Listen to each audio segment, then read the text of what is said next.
कभी कभी लगता है ना कि दिन बस यूं ही निकल जाता है, पता ही नहीं चलता कि सारा समय गया कहाँ। तो आज हम बात करेंगे दिन में 20 मिनट में टाइम मैनेजमेंट किताब के कुछ कमाल के आइडियाज पर। और इसकी शुरुआत जानते हैं किससे करेंगे? एक फिलॉसफी प्रोफेसर की एक बड़ी सिंपल सी कहानी से। एक ऐसी कहानी जो शायद हमारी प्रायोरिटीज यानी हमारी प्राथमिकताओं को देखने का नजरिया ही बदल दे। तो अपनी जिंदगी की इन प्राथमिकताओं को समझने के लिए चलिए एक बहुत ही पावरफुल एनालॉजी से शुरू करते हैं। इसे कहते हैं जिंदगी का जार। और ये हमें ये समझने में मदद करेगा कि आखिर हम अपना वक्त और एनर्जी लगा कहाँ रहे हैं। तो कहानी कुछ यूं है। सोचिए एक प्रोफेसर हैं और उन्होंने अपने स्टूडेंट्स के सामने एक बड़ा सा खाली कांच का जार रखा। फिर उन्होंने उसमें एक एक करके बड़े बड़े पत्थर डालने शुरू किए, तब तक जब तक कि उसमें एक भी और पत्थर की जगह नहीं बची।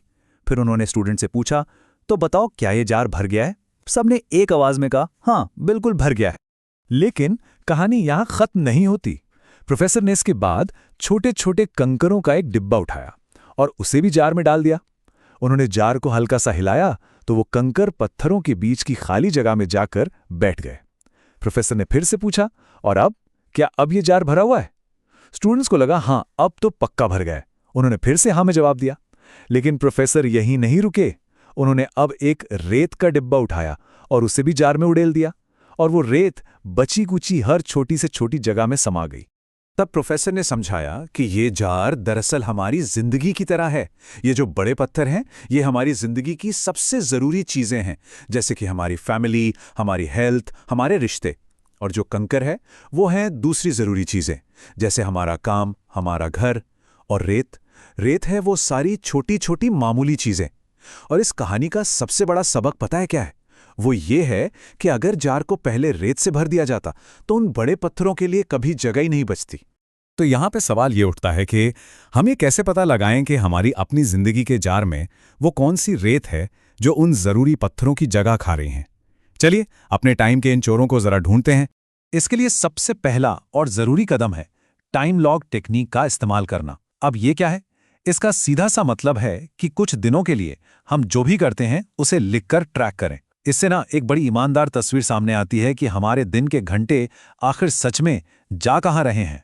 और अक्सर लोग ये देखकर हैरान रह जाते हैं कि उनका कितना ज्यादा समय बार बार ईमेल चेक करने में, सोशल मीडिया पर बस यूं ही स्क्रॉल करते रहने में, या फिर बेवजह की चिंताओं में, या बिना सोचे समझे बस फोन उठाकर देखने में ही निकल जाता है।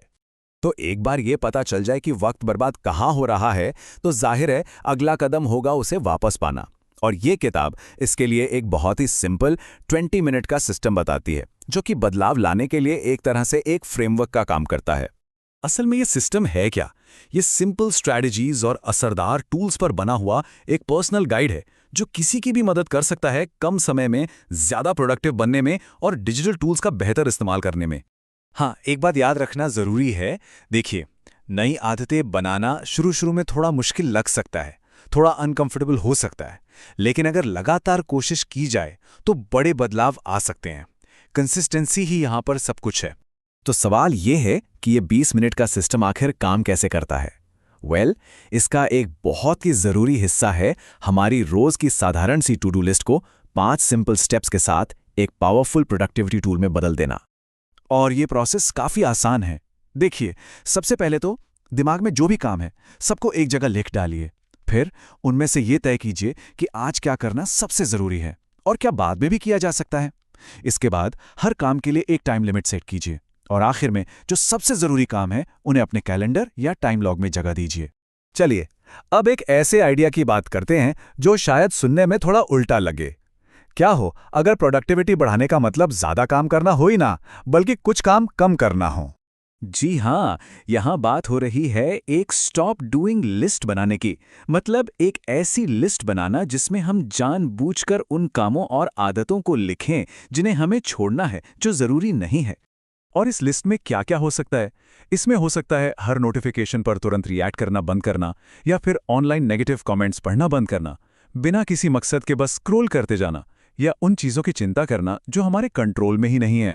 तो आखिर में ये सारी स्ट्रैटेजीज, चाहे वो जार वाली कहानी हो, टाइम लॉग हो, या फिर ये स्टॉप डूइंग लिस्ट, ये सब एक ही बहुत पावरफुल आइडिया की तरफ इशारा करती हैं। ये हमें बताती हैं कि हमारी असली समस्या शायद टाइम मैनेजमेंट की है ही नहीं, बल्कि किसी और चीज की है।